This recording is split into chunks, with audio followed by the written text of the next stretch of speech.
Tantra does not mean unbridled promiscuity as Americans have projected it. Tantra means the technology. There are many things, if I say things that happen around me, they're too fairy tale-ish. Suddenly, you become like, life is a play, it's no more a struggle.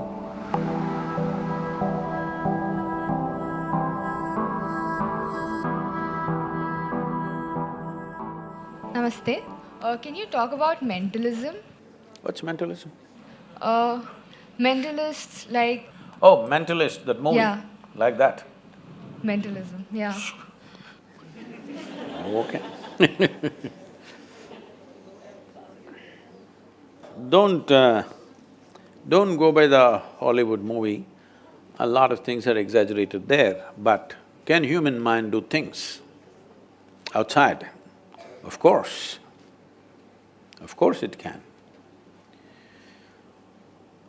Today if I utter this word, I'm sure there's a whole lot of misunderstanding because this comes from elsewhere. This is what Tantra means. Tantra does not mean unbridled promiscuity as Americans have projected it. Tantra means the technology. Technology means when those times when we did not have any external instruments of technology, we realized the highest grade of technology is here.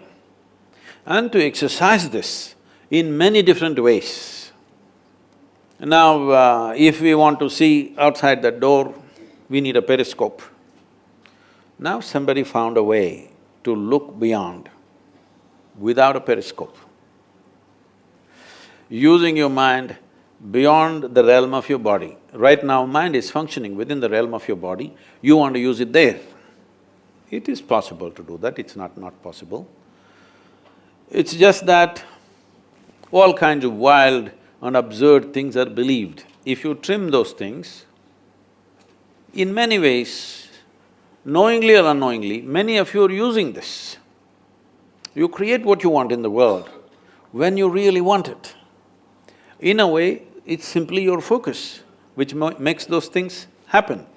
Maybe it is not as tangible as it's in a cinema, but every one of you to some extent you're doing, isn't it? How effectively do you do it depends on… there are many things, if I say things that happen around me, they're too fairy tale-ish. I wouldn't believe such nonsense if anybody told me, so I won't tell you, because I don't want you to believe or disbelieve those things. But every day people around me witness things which they think is nothing short of a miracle, but there's no miracle. Life is a big miracle. Are you a part of it or are you out of it? That's a big question. Isn't this a big miracle? This guy eats a noodle and becomes like this? Is it not a miracle, I'm asking? It is a miracle, isn't it? Question is, are you consciously in it or are you out of it? That's a big question. If you're in it, see, if you use any thought, this is… well, he was asking how do we do it in the beginning. Suppose you generate a thought. Have you noticed this? Suppose you generate a thought and then you invest your emotion in this thought. Suddenly this thought becomes boom. Huh? Yes or no? Right now, I generate a thought, oh, she's such a wonderful person. But now I invest my emotion into that thought.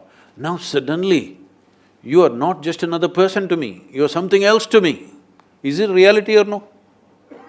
Just because you invested your emotion into your thought, now there is a next thing. If you invest your life energies into it, consciously, suddenly this will become something else altogether. Suddenly, you become like, life is a play, it's no more a struggle. Because miracles are always happening, you put a little seed, it becomes a tree, he eats a noodle, he becomes a man. I'm saying this is happening to… it's happening all the time, just see. You put filth into the root, just see, it becomes fragrance. Is this not miracles and miracles all over the place? The question is only, are you consciously a part of this miraculous creation or are you stuck in your own logic and outside this miracle? That's all the big difference is.